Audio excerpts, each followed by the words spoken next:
Bienvenue à toutes et à tous sur la chaîne Monsieur Je sais tout.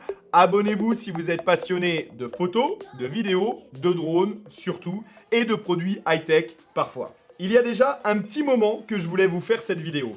J'utilise des caméras time-lapse de suivi de chantier ou d'événements depuis plusieurs années maintenant et je voulais vous partager mon expérience sur ce sujet.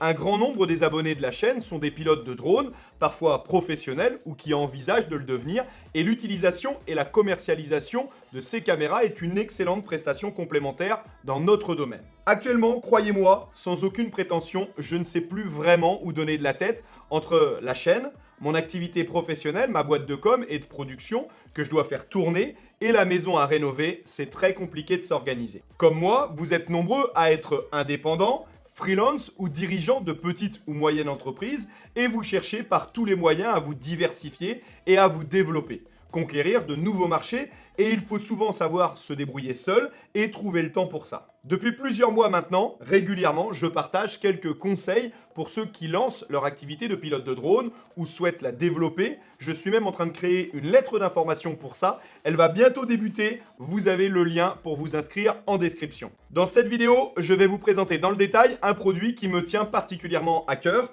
D'abord parce qu'il fonctionne très bien, c'est un must-have et sa réputation n'est plus à faire dans son domaine. Et parce qu'il est français, la caméra time-lapse Taiki 3 Pro de chez Enlapse. Un véritable allié pour diversifier son activité drone et se libérer du temps en la laissant bosser toute seule en autonomie. C'est exactement ce qu'il me fallait. On va faire sa connaissance. C'est parti!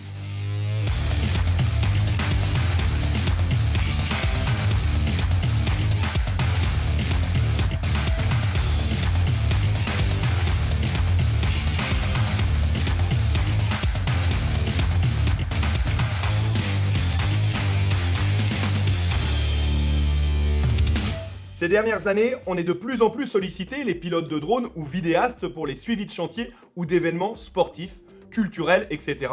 Les institutions et les collectivités, notamment, ont un grand besoin de communiquer sur leurs investissements, leurs projets. C'est une manière d'impliquer les administrés, les habitants dans leurs actions et de façon plus pédagogique aussi présenter les différentes étapes d'une construction, d'un projet. Les caméras Taiki de chez Enlapse sont créées uniquement pour ça, pour créer des vidéos time-lapse professionnelles. Ce sont des caméras autonomes, alimentées par des panneaux solaires, reliées en Wi-Fi et en 4G à des serveurs qui permettent aux images prises par leurs deux capteurs d'être assemblées, éditées, optimisées pour ensuite être partagées ou consultées, téléchargées simplement si vous le souhaitez.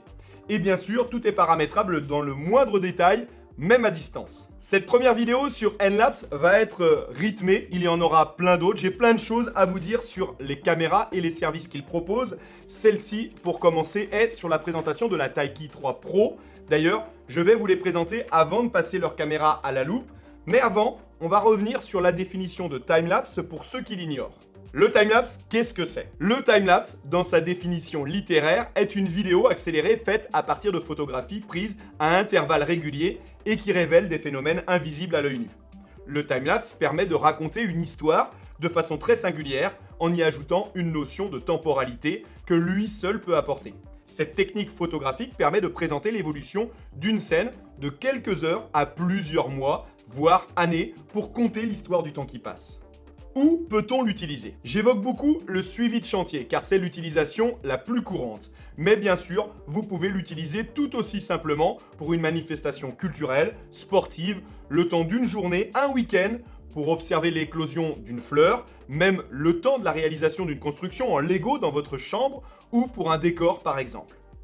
L'entreprise qui propose cette caméra dédiée, c'est Enlapse. Qui est-elle? Peut-on lui faire confiance? L'histoire d'Enlapse a débuté en 2015. Elle est écrite à Grenoble. Comme je vous le disais, ce sont des Français qui l'ont pensée et qui continuent à développer des nouvelles fonctions et des améliorations, si tant est qu'elle en ait encore besoin. Elle est également assemblée en France à Valence, mais bien sûr, je ne vais pas vous mentir, ces deux capteurs Sony et une majorité de la techno qu'elle contient est asiatique. C'est normal puisque l'on ne fabrique rien d'équivalent sur notre sol.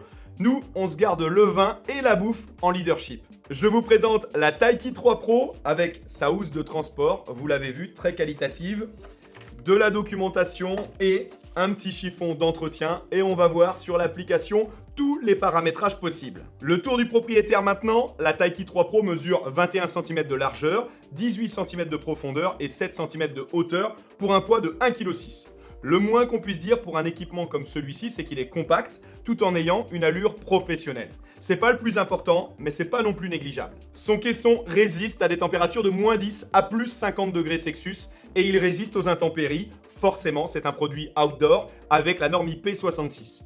Pour ceux qui ne la connaissent pas ou ceux à quoi elle est équivalente, le caisson résiste à la neige, à la pluie, au sable, bref, vous êtes serein. Sur le dessus, on retrouve son panneau solaire orientable qui recharge une batterie lithium de 2400 mAh. Le tout est intégré et autonome, pas besoin de s'en soucier jusqu'à une photo toutes les 15 minutes, 24 heures sur 24, lorsqu'il y a peu de soleil. Cette autonomie dépendra quand même de l'utilisation ou non de l'envoi de données en 4G.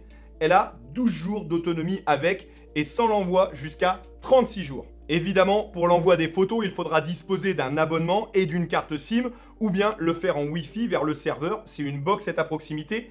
Personnellement, je viens de faire des travaux chez moi, en extérieur, je les ai filmés via la caméra et je n'ai pas eu besoin d'ajouter de carte SIM.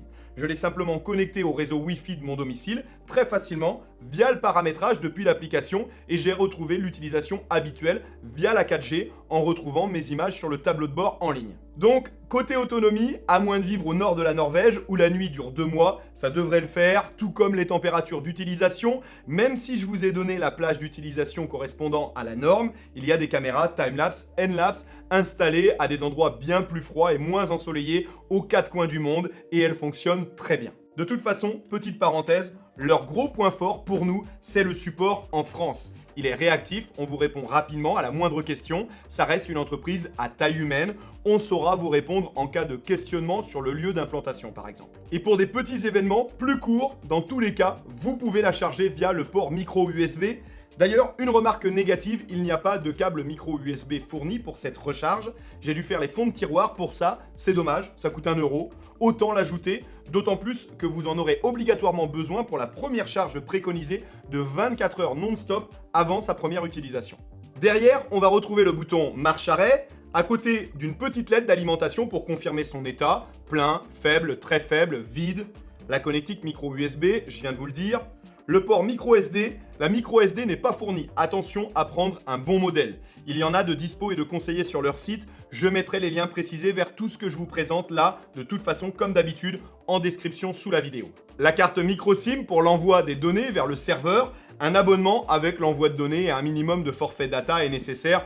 On trouve ça très facilement en promo chez Sosh. Je vais le dire lentement parce que je parle très vite habituellement. 5 à 10 € par mois. Vous trouvez ensuite la LED d'information pour l'enregistrement en cours et le bouton de déclenchement pour lancer ou stopper une séquence préalablement paramétrée depuis l'application, on va le voir.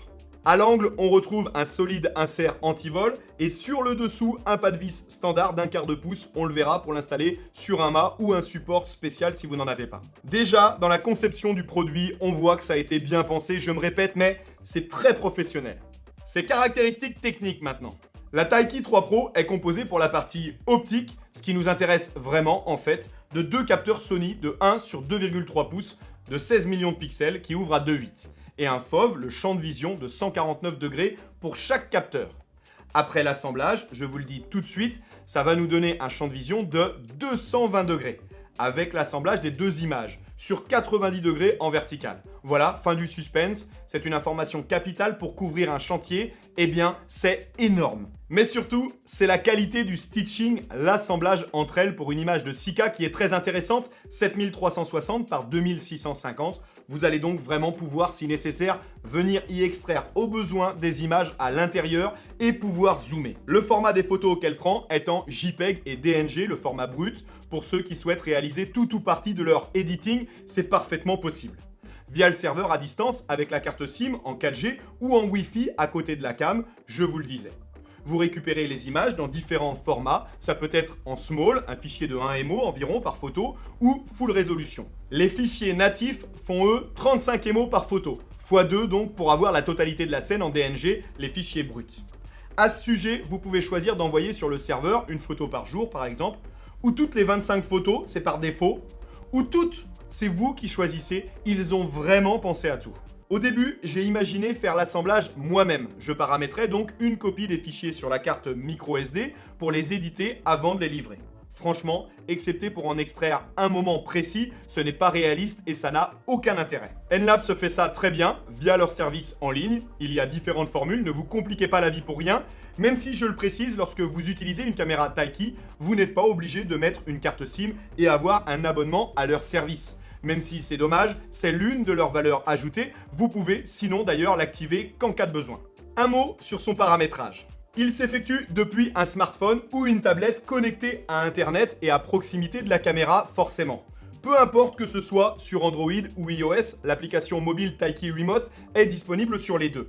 Vous serez invité à créer un compte utilisateur, puis vous pourrez la paramétrer. Ce compte, il vous permettra aussi de suivre toutes vos caméras ou futures caméras depuis votre tableau de bord sur ordinateur directement en ligne. Taiki Remote a pour objectif de vous accompagner dans les différents réglages et consulter l'état de votre caméra. Après s'y être connecté via le Bluetooth, vous pouvez visualiser les images déjà enregistrées sur la carte microSD, consulter le niveau de charge de la batterie en pourcentage, la capacité du stockage restant également, et l'activer ou non bien sûr. Vous lui indiquerez aussi via l'application les séquences que vous souhaitez lancer et que vous paramétrez à l'avance. Durée du chantier, intervalle entre chaque photo, format d'enregistrement, programmation des dates de début et de fin, des jours de la semaine où vous enregistrez, etc. Et les paramétrages de base, configurer le mode d'envoi, que ce soit pour le relier au réseau Wi-Fi à proximité ou entrer les informations de connexion en 4G via la carte SIM, je vous l'ai déjà dit, mais aussi prévisualiser l'image, très utile forcément lors de l'installation. Pour formater sa carte microSD également, mettre à jour le firmware, c'est très complet, très intuitif, pas de stress et pas de difficulté sur ce point. Un mot sur son installation sur site. Même si j'imagine que cette étape questionne beaucoup d'entre vous, car ça a longtemps été mon cas, on y reviendra dans une prochaine vidéo dans le détail. Je vous parlerai bientôt du mât d'installation de 5 mètres qu'il propose, qu'il livre là-dedans. C'est très simple d'installation, personnellement j'en ai deux. Je vous parlerai aussi de son antivol pour sa sécurité, de son orientation, de sa maintenance, tout comme d'ailleurs de son paramétrage pas à pas. Une information importante quand même pour les gros chantiers, vous pouvez même paramétrer les coordonnées GPS pour localiser précisément les différentes caméras et faciliter leur visionnage lorsqu'il y en a plusieurs sur site. Cette vidéo n'est pas une vidéo tuto, vous l'avez remarqué, mais bien une présentation produit pour ceux qui cherchent à développer leurs activités et qui recherchent actuellement une caméra timelapse professionnelle. Je voulais d'abord la présenter. En revanche, si vous avez d'ores et déjà des questions à ce sujet, abonnez-vous bien sûr, mais n'attendez pas la prochaine vidéo pour me les poser. Faites-le en commentaire. Si je peux vous aider, je le ferai avec plaisir. Pour ceux qui veulent voir des rendus vidéo, rien de plus simple, je vous invite une nouvelle fois à suivre le lien en description. Certaines caméras Enlabs sont publiques. Vous pouvez les consulter en quasi instantané.